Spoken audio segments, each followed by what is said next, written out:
Thank you, Sarah, for asking us to address the North American heritage at risk. We're pleased that we can share some of our experiences concerning climate change and site stewardship. At first, we'll briefly describe our site stewardship program in California, known as CASSP, CASSP, then review how climate change in California is affecting archaeological sites, and finally show how site stewards are tracking these changes and helping to understand what can be done to protect cultural resources. First, we want to talk about our favorite subject, ourselves.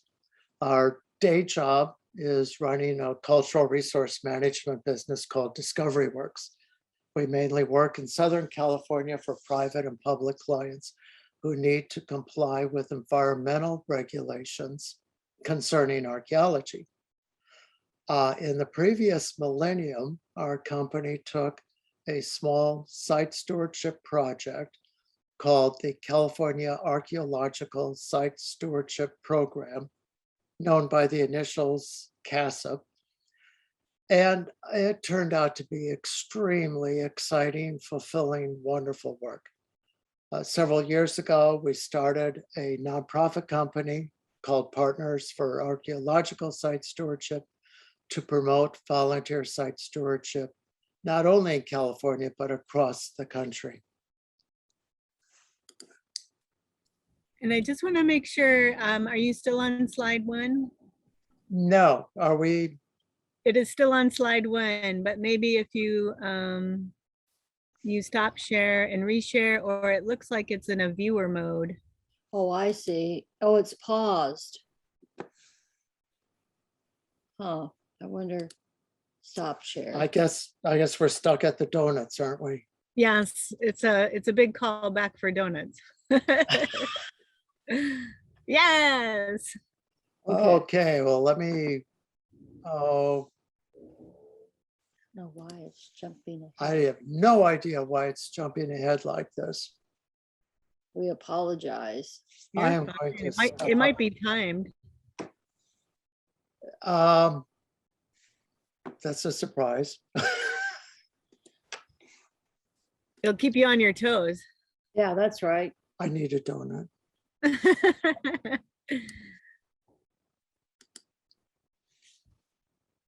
always say take a mantra moment. Okay, now that's the title.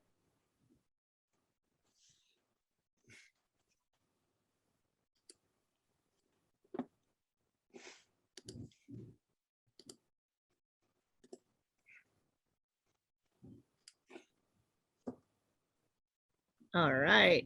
We All see right. the title page. Oh, yep, it's moving. Okay, Oh, good, good. Okay. good. That's the part about us, which I can repeat Or we can move on. or not. We can move on.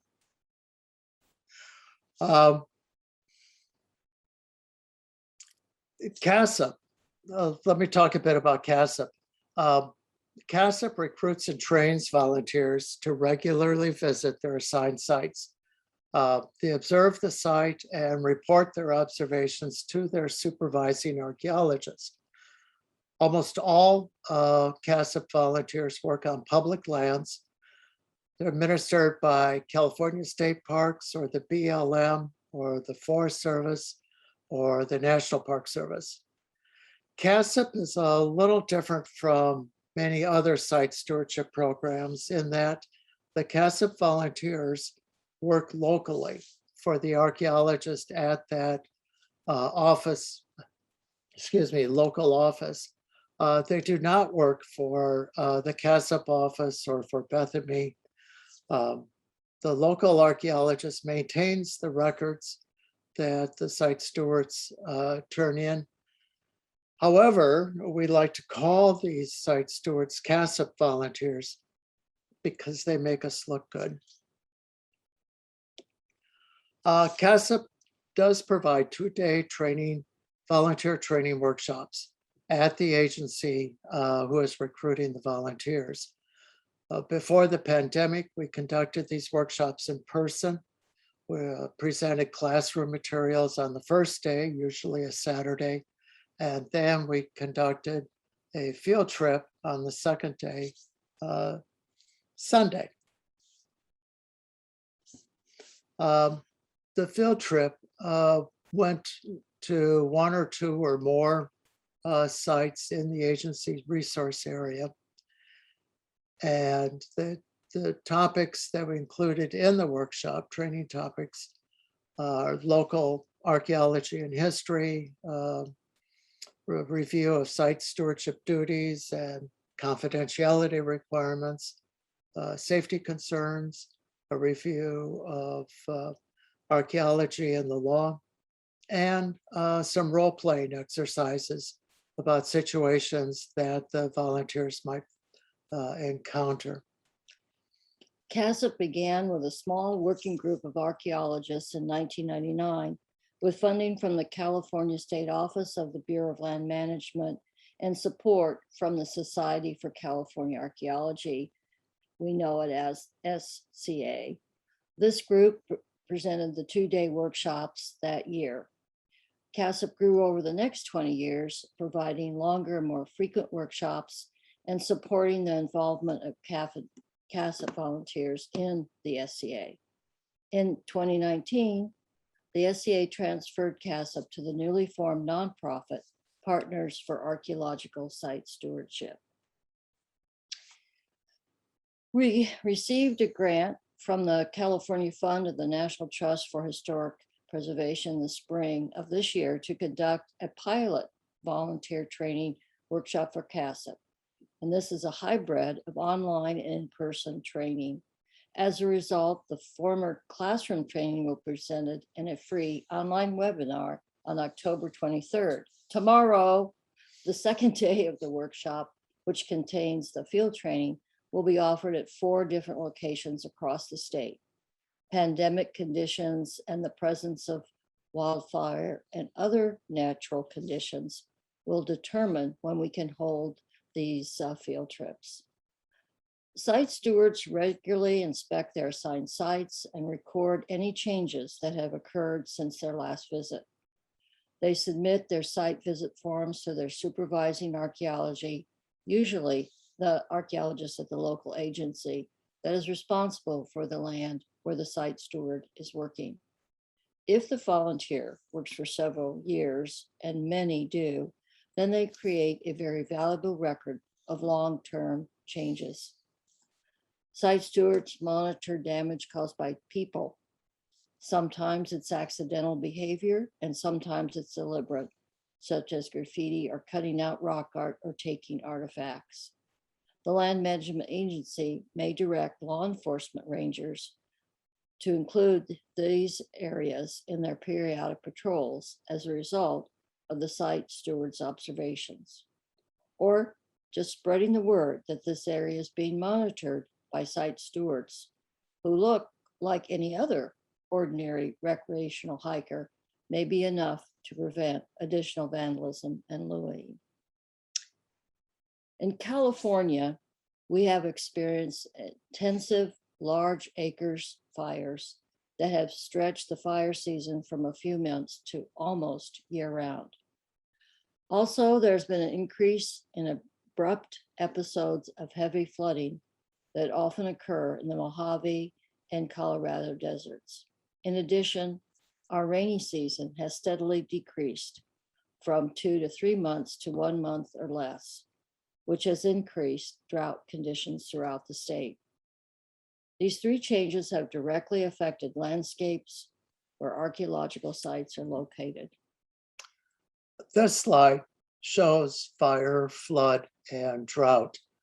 On the left, there's a photo of a fire at a historic district in a town in Northern California. In the center is a flood at a dam in the Sierra Nevada mountains. And on the right is a picture of drought in the Colorado desert. It's not in Colorado, it's in California, near Palm Springs. The photo on the right shows a dark stain on the rock surface. And it is a bathtub ring that marks the shoreline of the ancient Lake Kawia that covered this part of the desert.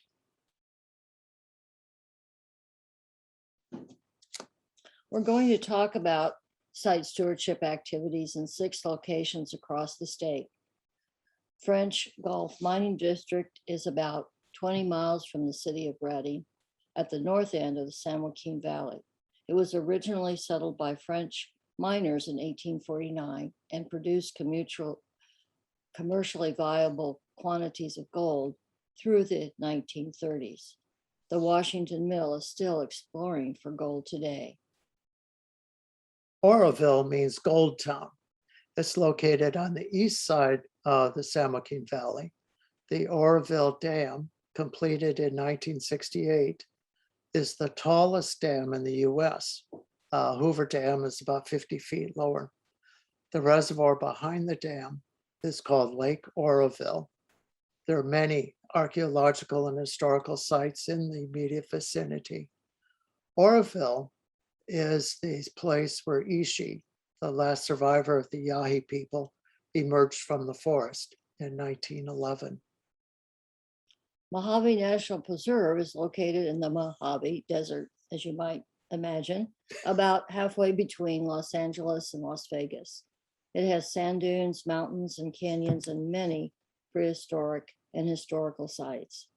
Incredible rock art lies in the canyons, and you'll find the sites of abandoned homesteads, mines, and remnants of an old military outpost there.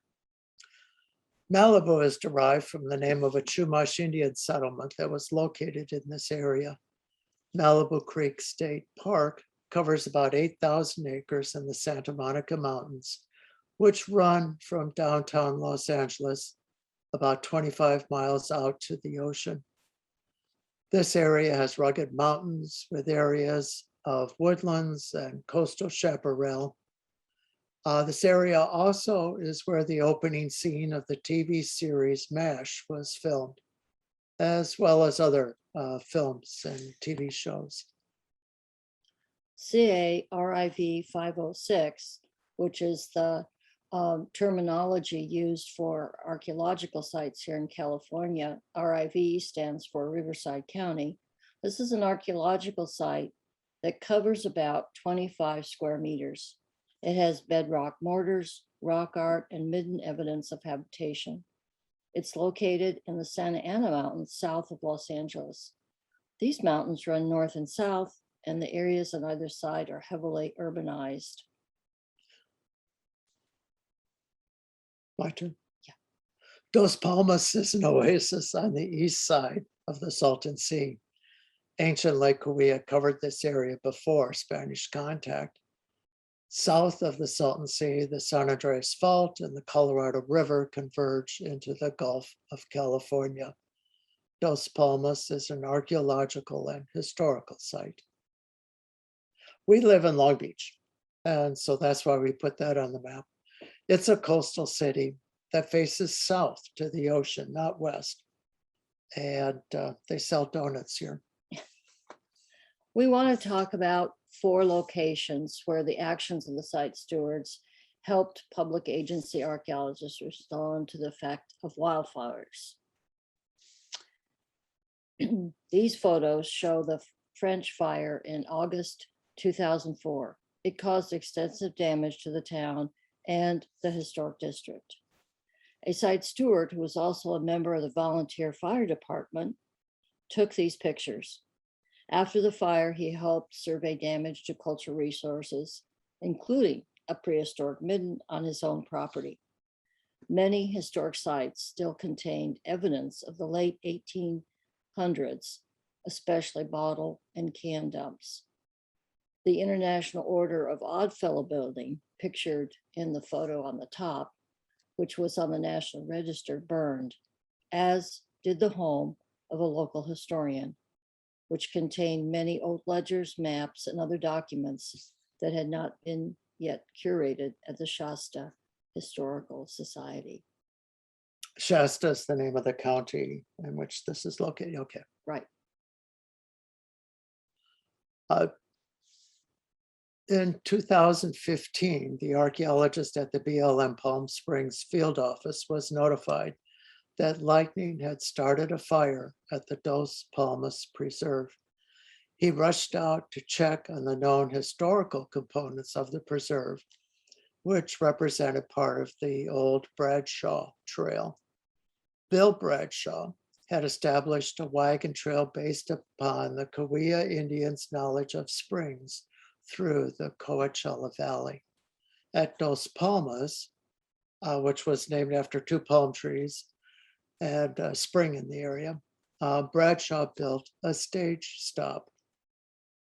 The archaeologist directed the firefighters to use hand tools, not bulldozers, because of the significant environmental and historical nature of the preserve. On the next day, after the fire was controlled, he conducted a preliminary survey of the burned area and its immediate surroundings.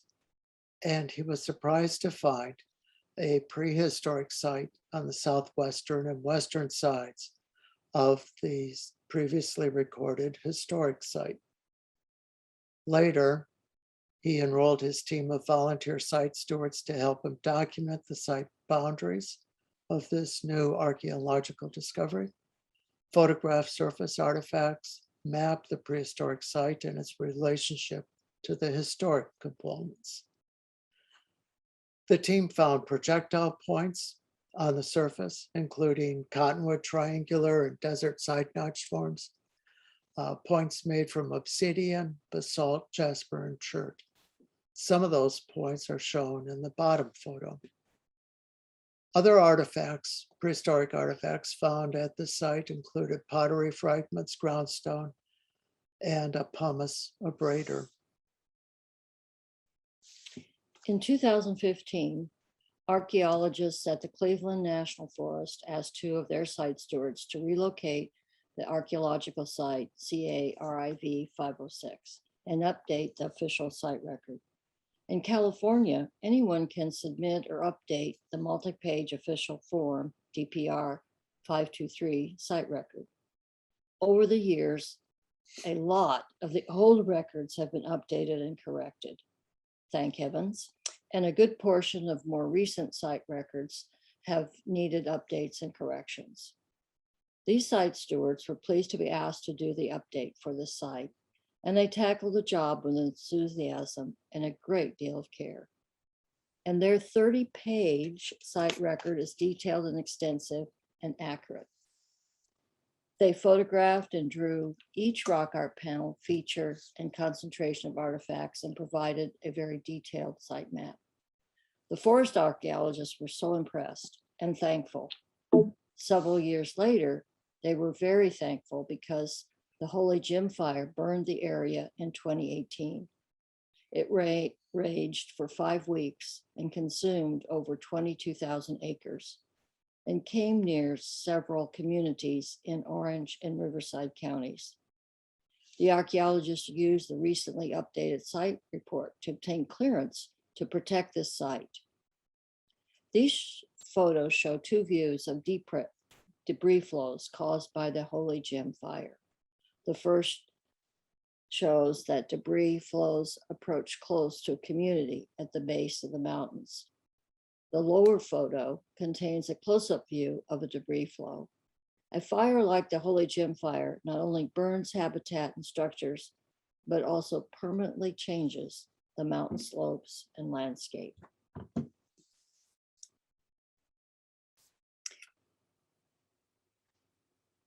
In November 2018, the Woolsey Fire started in Simi Valley, and severe winds quickly carried the fire through the Santa Monica Mountains west to the Pacific Ocean near the city of Malibu. The fire left a lot of destruction. It destroyed at least 1,600 homes and burned about 97,000 acres. The Woolsey Fire burned most of Malibu Creek State Park. The fire created another need for site stewards. Many archaeological sites were located in the area of the fire, are located in the area of the fire, including some with Native American pictographs. With site records in hand, California State Parks archaeologists at the Angeles District and a team of site stewards resurveyed burned areas to locate and describe damage to sites. They found that the fire had increased accessibility to some sites by clearing areas that had been covered by heavy brush. Fortunately, the pictograph sites in this part of the park were not damaged. With updated information on several sites, the park is now looking for more site stewards to routinely check on these new sites. The photo shows the crew, including some volunteer site stewards, marking artifacts with pin flags. Next, we want to talk about a couple of flood incidents. One was an enormous flood event, and one is a local area of potential flood. Both illustrate the usefulness of site stewards.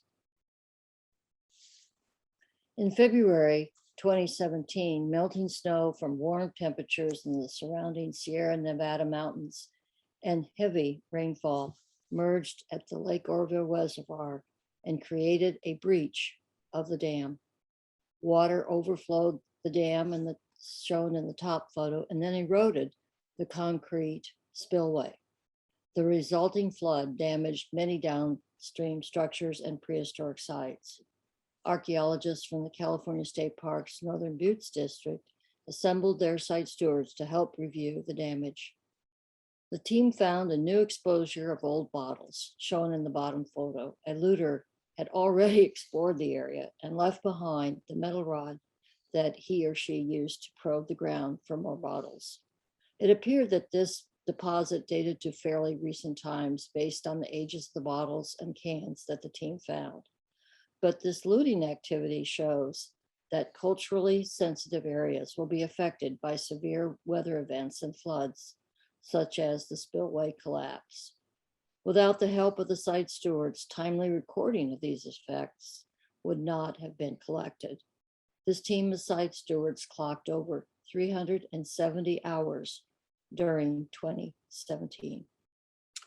And a little bit of explanation. The top photo shows where the water overflowed the portion of the dam that was created just for this type of event.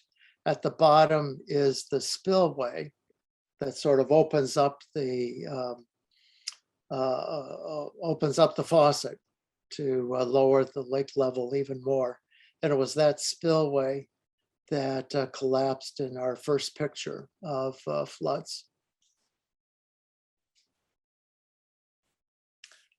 This photo shows petroglyphs on bedrock boulders located in the Mojave National Preserve. Even though this is a desert environment, there's green vegetation on the ground, which indicates we're in a wash, which is active enough to deposit water below. A sudden storm in this area could refill the wash, perhaps with enough force to reach and erode the images on the bedrock. Even without a flash flood, the wash is damaging the rock because it's sustaining vegetation that over the long term is further splitting apart these boulders and images. A site steward is keeping track of these changes.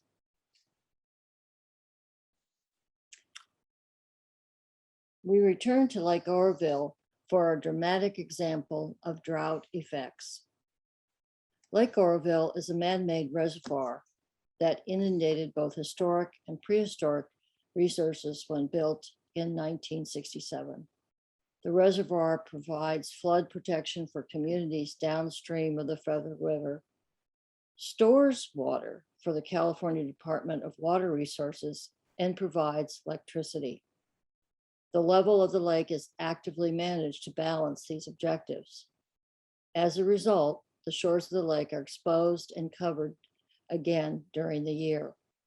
The reservoir inundated several communities where native people had lived for many years. Historic and prehistoric sites that exist within this fluctuation zone are exposed to vandalism and looting.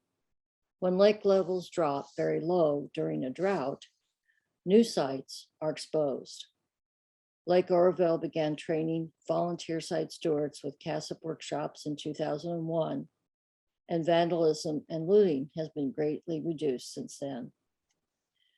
These photos show some of the cultural resources that were exposed in the fluctuation zone during low lake levels. The top photo shows a historical stone wall with pottery and other items nearby. The lower photo shows how the lake shores became exposed as the water receded. There's an exposed cluster of boulders in the background that contain rock art. And let us emphasize that when the reservoir was built in 1967, it covered several rancherias, communities of Native Americans. And those towns are still a living memory of people who reside at Oroville.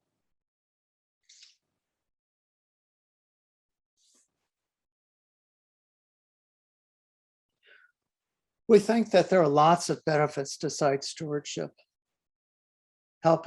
They help to preserve irreplaceable cultural resources at their original locations. Site stewardship leverages the skills and experience of archaeologists at public agencies. It provides healthful exercise. It's giving back to the community and many other benefits. But in this last section, we want to suggest ways that site stewardship can reduce the damage of climate change on cultural resources. One way of doing that is by monitoring and documenting their sites. Site stewards preserve information and alert land managers about potential problems. These photos of a rock shelter in the Mojave National Preserve shows the vandalism that a person, probably with initials NW, wrote near the pictograph. If you look at the center of the bottom photograph, right above the person with the white hat, you can see those initials. And then off to the right of that is a woven pattern pictograph. And there's other damage that you can see in this photo too, caused by water seeping from the top of the boulder. Weather changes could accelerate this process, so it needs to be watched. The water is actually causing the surface of the rock shelter to exfoliate, destroying the images. Site stewards have been very useful in supporting archaeologists who are surveying and recording site conditions after a fire or flood event. In this photo, a team of site stewards led by archaeologists and law enforcement officers are setting out to examine a section of the fluctuation zone here at Lake Oroville. Fluctuation. Yes, thank you. Fluctuation. The bare ground behind the volunteers here is shows the various levels of the Lake Oroville. And they're standing on exposed land. Climate change affects almost every aspect of our infrastructure.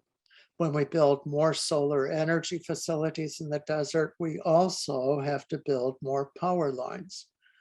In this photo, volunteer site stewards are going to locations where the power line towers and maintenance roads impact archaeological resources. Experience in site stewardship gives people greater sensitivity to the wider impact that projects like renewable energy could have on cultural resources. experience in site stewardship is awareness training and long-term environmental changes. We cannot personally experience the long, gradual effects of climate change, such as those that occurred over many years in the past.